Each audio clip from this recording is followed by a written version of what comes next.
and we're up in our lovingly titled Stair Top Retreat, where we've been sitting for most of the day, capturing really great stories, meeting really cool people, just outside of the vendor village, which is hopping right now. There's lots of stuff people being are coming sold. back from lunch. Have you noticed that everybody's apparel up here is way cooler than what we look like? Yeah. Any day of the week? Yes. Okay, cool. Just wanted to make sure I wasn't just me seeing that. But we are sitting here with someone who has, honestly, probably one of the coolest names I've ever uttered, right? Other than R.L. Stein. Okay. That's a good name, though. R.L. Is that? But that's not. This is just. Those are letters. initials. Right. How cool is it to have a name that's initials? I mean, I have a name that's initials if I want it to be. That's true. But we're talking to Season Vining. Let everybody welcome Season to the show. Hi. Man, so Season, Yes. you said at the beginning of this, before we started rolling, it's a great author's name, and it works out perfectly for you because you are an author. Correct. Tell everybody who you are, what you do, and what you're doing at Crop. Okay, so Season Vining is my real name. My mom's a big hippie, so that's how I got that. Gotcha. I am an author, and everybody believes that it's a pen name. They're like, "Great, how'd you come up with it?" And I'm like, "Mom, that's My birth certificate. like I was born. That's it." And so I write romance novels. Okay. And kind of just fell into that a few years ago, actually. But I went to school for design, so I'm also a graphic designer. Okay. Nice. Locally, I am a editor-in-chief / art director of a local magazine called Dig Magazine. Dig. And we are a monthly glossy publication, and we are basically an entertainment magazine. Yeah. People look to us in the city for like where to eat, where to drink and party, where to go out, where to hear music. Right. And we recently just changed focus, so like we're focusing more on people. And so now the magazine is very people-centric. We just want to learn about like the weirdos in Baton Rouge, basically. Like who's doing cool stuff, who's making a difference in the... So it changed more from just like information to maybe a little bit more like lifestyle or editorial. Yeah, a little bit. Yeah. I mean, we every once in a while we'll do some serious pieces, but we like to keep things light and entertaining. Yeah. You know, in December we ran a piece on homeless people that I went and interviewed, and you know that was super difficult to process as a writer. Sure. First of all, and so like. But putting a face to a problem like that is something I was passionate about and wanted to put in the magazine and like make people associate this with real people. Yeah. You know, like this is not just a faceless problem. Like I felt if they learn these people's stories, then maybe they get involved and help out. Yeah, absolutely. So are you born and raised Baton Rouge? Or I am from Baton Rouge. Okay. I grew up here. I've lived in Houston, which was and I lived in San Diego for 5 years, which was amazing. Yeah. Okay. And I lived in New York City for a little while too, which was not for me. So you tend to live in, it sounds like you tend to kind of migrate to very hip places. I love big cities. Yeah. And I always have. I don't know why I'm still here.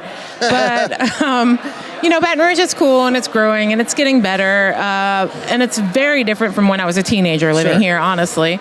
But yeah, I've always wanted to live in big cities, and then I always thought I wanted to like raise independent big city kids. Yeah. Until like I went and lived in New York City, and every kid I met was an asshole. Yes. Like even the 4-year-olds, and I was just like, no, never mind. I think I'm gonna go back home for a little while. That's because even the 4-year-olds, you have to pay like $400,000 a year to get them into school. So that's probably And they're like riding the subway by themselves, and they'll like cut you for a seat, and I'm like, okay, I'm not gonna fight you, 4-year-old. Yeah. Here, take your juice box back. So so do you get all of you have really nice tattoos. Thank you. The colors are great, the artwork is great. Do you get that done locally, or have you gotten I do. I started it at a place called Sacred Art here with a guy named PK, and he moved away.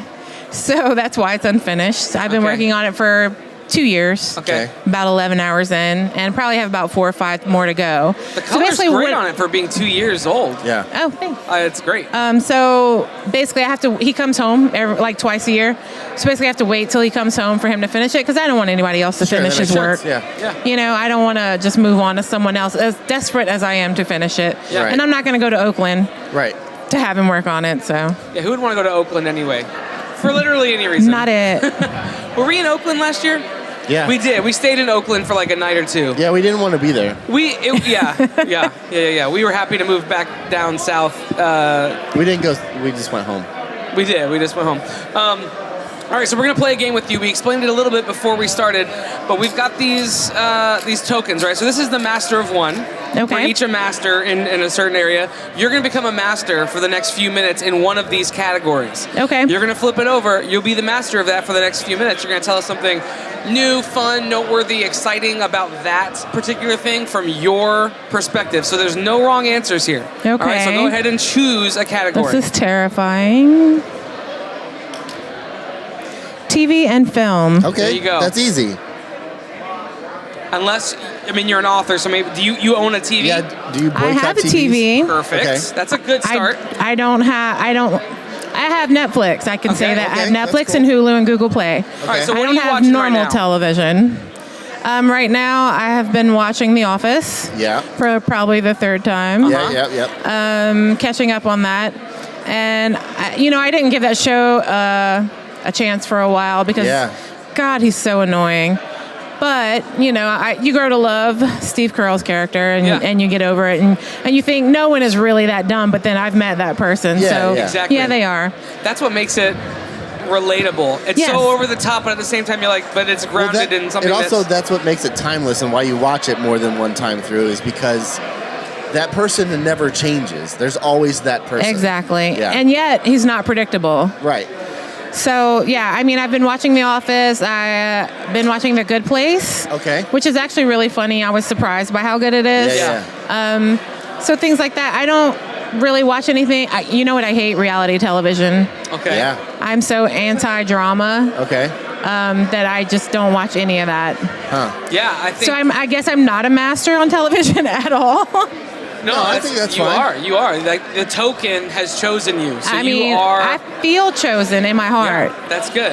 That's And, really what it's about. on film, I have a 2-year-old. I don't get to go to movies. That makes sense. The last thing I saw was the Last Jedi. Yeah. Okay.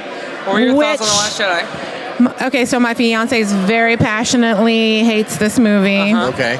But I'm kind of what you call like a passive fan. Like I love Star Wars, but Yeah. I'm not heavy into it like he is. Yeah. So I loved it. I thought it was great. Sure, it had some problems. Sure. Yeah. But Star Wars is Star Wars to me. Okay. I love it. That's fair.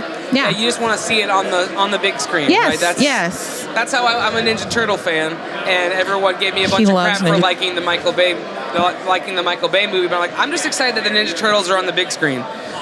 Are there flaws? Yes, there are flaws. Yeah. But it's there, and I get to go see it, and I get to sit in a movie theater and eat popcorn. I don't have to watch it on my TV. That's exactly how it was for Ghostbusters.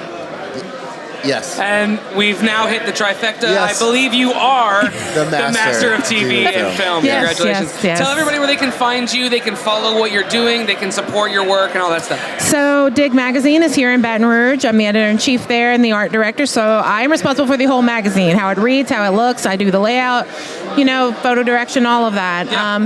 So you can find that here anywhere in Baton Rouge. It's a free magazine. You can pick it up at stands at local businesses and things like that. Okay.